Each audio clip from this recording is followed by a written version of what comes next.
Methane gas is both a problem and a solution for three diverse Wisconsin businesses. Dairyland Power Cooperative of La Crosse is mandated to increase the amount of renewable energy it provides to its customers. Timberline Trail Landfill near Bruce, Wisconsin, operated by Waste Management, has methane gas that needs to be removed from its cells of compacted trash. North Swiss Dairy of Rice Lake needs bedding for its herd of dairy cows that would entice the cows to lie down. In 2003, the 1,200 cow dairy had a bedding problem. Despite bedding its recently expanded herd with a semi-load of wood shavings each week, the cows stood around. Spending most of their day standing on concrete rather than lying down was stressing the herd and reducing milk production. A cow that lays down makes more milk, is more comfortable, lives longer, and makes you more money. And that's what we're here for, is to make a profit out of cows, out of happy cows. Anaerobic digesters typically are used to extract methane from organic waste for electrical generation. But one of the byproducts is the solids that can be extracted and dried. Despite their 60% moisture content, the solids make excellent animal bedding, with a texture like peat moss and little odor. North Swiss beds its stalls at 3 times the depth of wood shavings and receives a dramatic financial return. The cows prefer the bedding so much they now lie down over 12 hours per day. This reduces their stress, drops their infection rate, and increases their milk production.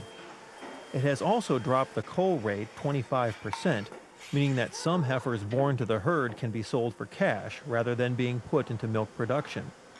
At $2,000 per calf, the change in cash flow is significant. Add in the $75,000 no longer spent on wood shaving style bedding annually, and the economic advantages are obvious. They're not tremendous profit centers at this point. What makes the profit for the farm is what happens after the manure gets separated. We collect the solids, and we were able to bed the cows and make them more comfortable. An additional bonus to its cash flow is the ability to trade digested liquid waste as a fertilizer to neighboring farms in exchange for silage. Since the 800-acre production produces only 40% of its annual forage needs, the acquired silage helps meet feed demands. The digester was built through a partnership with Dairyland Power Cooperative of La Crosse, Wisconsin. The synergetic relationship allows Dairyland to buy methane from the digester and burn it in an 800-kilowatt generator installed on an easement at North Swiss Farms. Revenue from the methane sale pays the loan on the construction of the digester, which cost just over $1 million. The money from the sale of methane is not paid to here, but is applied directly to the loan. Electricity is then transferred to Dairyland's electrical grid, which serves 575,000 customers in 4 Midwestern states.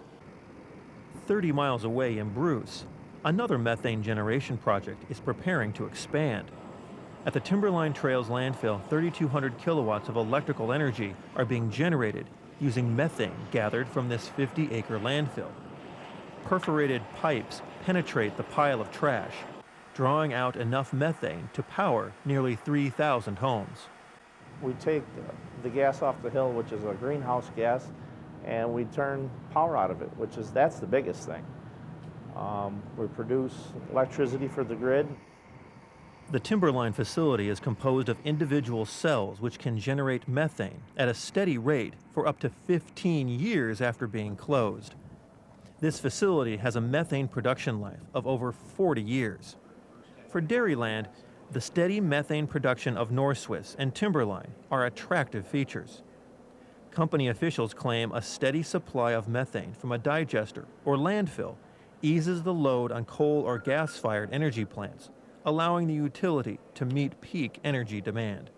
They're there when we need them, virtually 24 hours a day, and therefore we can afford to pay more for that type of resource than we can for something that won't necessarily be there when our members are demanding electricity. A stable supply of methane also is financially attractive. In 2006, a near doubling in the cost of rail delivery of coal forced Dairyland to increase its energy rates for the first time in nearly 20 years. Transportation now represents over 70% of the utility's coal cost. $30 worth of coal now costs an average of $75 to ship. And Dairyland is bullish on the future of renewable energy. Talking 20 years out, there is a fairly good likelihood that maybe as much as 25% of our energy could be coming from what I would term non-traditional types of sources. The further you go out, that number is bound to increase. The evolution of the renewable energy marketplace has brought North-Swiss a digester to produce bedding without a dramatic upfront cost. Waste solid bedding benefits both the cows and the bottom line. To be able to sustain and to renew your own bedding and make your own bedding on a daily basis and not rely on somebody else's whim whether or not they want to sell you something makes a big difference. From Market to Market, I'm Peter Tubbs.